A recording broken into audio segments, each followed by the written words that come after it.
Hi friends, அனைவருக்கும் வணக்கம். நம்ம பார்த்திங்கன்னா 7ஆம் வகுப்பு தொகுதி 1ல் இயல் 3ல் பார்த்திங்கன்னா ஒரு சில கொஷின்ஸ் எல்லாம் நான் இப்போ இதில் போட்டிருக்கேன். இதுக்கான ஆன்சர் பார்த்திங்கன்னா நான் ஈவினிங் வீடியோ போடுறேன். நீங்கள் பார்த்திங்கன்னா இந்த கொஷின்ஸ்க்கான ஆன்சர் உங்களுக்கு தெரிஞ்சிருந்துச்சுன்னா அதை நீங்கள் கமெண்ட் பண்ணுங்கள்.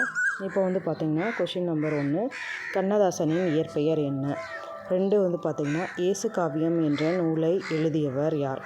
3 பார்த்திங்கன்னா சி. பிருந்தா என்பவரால் எழுதப்பட்ட கவிதை நூல்கள் யாவை?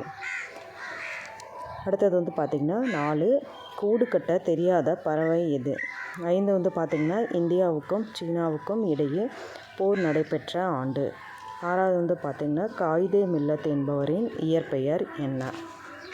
7வது கொஷின் பார்த்திங்கன்னா காயிதே மில்லத் என்ற அரபு சொல்லுக்கு என்ன பொருள்? 8, இப்படிப்பட்ட தலைவர் கிடைப்பது அரிது, அவர் நல்ல உத்தமமான மனிதர் என்று காயிதே மில்லத்தை பாராட்டியவர் யார்? 9 பார்த்திங்கன்னா மல்லிகை சூடினால் எவ்வகை ஆகுபெயர்? அடுத்தது பார்த்திங்கன்னா 10வது தலைக்கு ஒரு பழம் கொடு, இது எவ்வகை ஆகுபெயர்? 11 பார்த்திங்கன்னா பொருளின் பெயர் அதன் சினையாகிய உறுப்புக்கு ஆகி வருவது என்ன ஆகுபெயர்? 12 பார்த்திங்கன்னா தோட்டத்தில் மேயுது வெள்ளை பசு, இது எவ்வகை ஆகுபெயர்?